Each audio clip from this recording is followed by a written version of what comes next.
दोस्तों, आपके बीच में श्री पंचायती महानिर्वाणी अखाड़ा के महामंडलेश्वर जी हैं, श्री नीलकंठ महादेव जी महाराज। चैतन्य जी महाराज, इस महाकुंभ के आयोजन के संदर्भ में आप के क्या विचार हैं?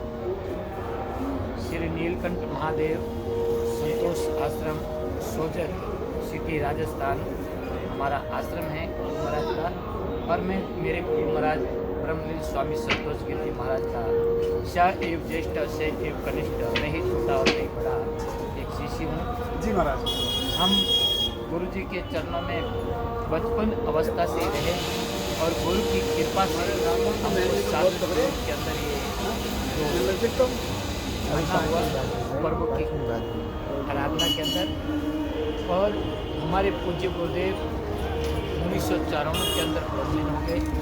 उनके बाद में 30 साल तक हम गुरु जी के आश्रम में उनको संभालने में रहे, और गुरु की ऐसी कृपा रही कि हम 30 साल की इस साधना तपस्या से, संतों की कृपा से, संतों के आशीर्वाद से श्री पंचायती महानिर्वाणी अखाड़े के अंदर 14 मई 2024 को मुझे महामंडलेश्वर की उपाधि से श्री नीलकंठ महादेव मंदिर संतोष आश्रम सोजत में ही को वहाँ पर इस पद से शोभित किया।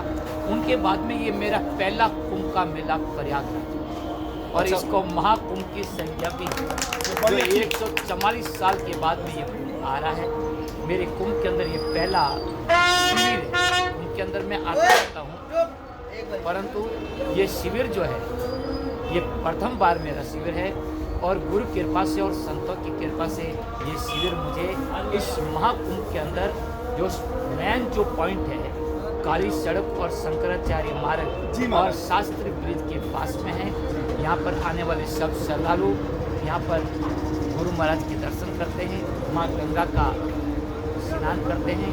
ये 1 महीना और 7 दिन का हमारे यहाँ पर एक कैंप, ये शिविर यहाँ चलेंगे। हमारे राजस्थान से भी और गुजरात से, महाराष्ट्र से, कर्नाटक से, तमिलनाडु से, आंध्र प्रदेश से, सभी जगह से भक्त यहाँ पर आ रहे हैं। बहुत बढ़िया महाराज, ये बताइए, जो ये कुंभ का आयोजन इस बार है और सरकार पूरा प्रयास कर रही है कि किसी भी संत महात्मा महाराज को कहीं भी दिक्कत ना हो, तो इस व्यवस्था के बारे में कहीं अपने विचार रखिए। इस कुंभ के अंदर जो इस बार जो कुंभ का ये प्रसंग है ना, इस कुंभ के प्रसंग के अंदर बड़ी हमको खुशी है कि एक हमारे साधु महात्मा जो एक ऋषि है, योगी है, इन यूपी का उत्तर प्रदेश सरकार के वो मुखिया हैं, और दूसरी बार वो बार बार, एक बार नहीं अनेक बार इस महाकुंभ का आकर के स्वयं सर्वे कर रहे हैं और एक एक पॉइंट को यहाँ पर देख रहे हैं, और सारे अखाड़े के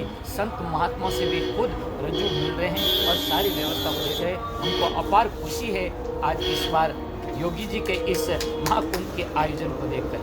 बहुत बढ़िया महाराज, थोड़ा सा पंचायती महानिर्वाणी अखाड़ा के विषय में कुछ हम श्रद्धालुओं को बताएंगे, हम श्रोताओं को बताएंगे तो अच्छा लगेगा। ये पंचायती महानिर्वाणी अखाड़ा एक वो अखाड़ा है जहाँ यहाँ पर विद्वान संत महात्मा जो ऋषि मुनि हैं, हमारे शास्त्रों का जो प्रगाढ़ विद्वान हैं, वे इस अखाड़े के अंदर सबसे ज़्यादा, यदि कोई मंडलेश्वर है जी, शास्त्र के ज्ञाता जी, वेदांत के ज्ञाता, तो इस पंचायती महानिर्वाणी अखाड़े।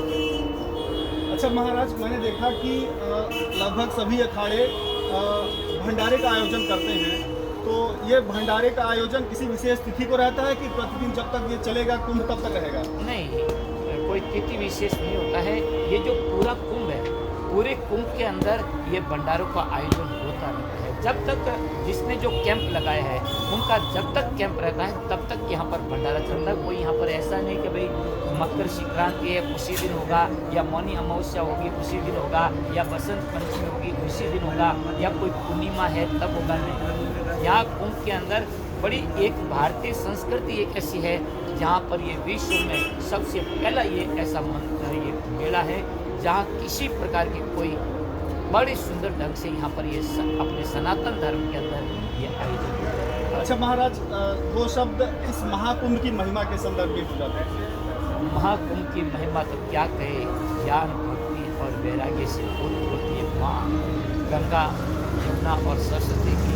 जो भाग्यशाली होते हैं जो इस माँ की गोदी के अंदर आकर के ये महाकुंभ का पर्व और फिर वापस माघ का भी महीना आ रहा है, जो माघ प्रवास होता है यहाँ कुंभ के अंदर, ये प्रयागराज में वो भी हैं। और महाकुंभ की संज्ञा है जो हर 12 साल के बाद में जो कुंभ भरा जाता है, जब वो 12 कुंभ भरे जाते हैं उनके बाद में 144 साल के बाद में जो 12 साल में कुंभ होता है वो पूर्ण कुंभ होता है। परंतु इस बार जो संजोग बैठ रहा है इस कुंभ का वो 144 साल का, माने 12 कुंभ पूर्ण होने के बाद में जो कुंभ आ रहा है वो 144, इसलिए इसको महाकुंभ की संज्ञा है। बड़ा ही शुभ संयोग है महाराज। महाराज आपने अपना अमूल्य समय दिया और हम श्रोता आपकी ये वचन सुन के धन्य हुए और आशीर्वाद दीजिए कि महाकुंभ बड़े अच्छे से भव्य रूप से संपन्न हो। भगवान से हमारी प्रार्थना है कि जितने भी जो हमारे सनातन प्रेमी आ रहे हैं वे सब इस महाकुंभ के अंदर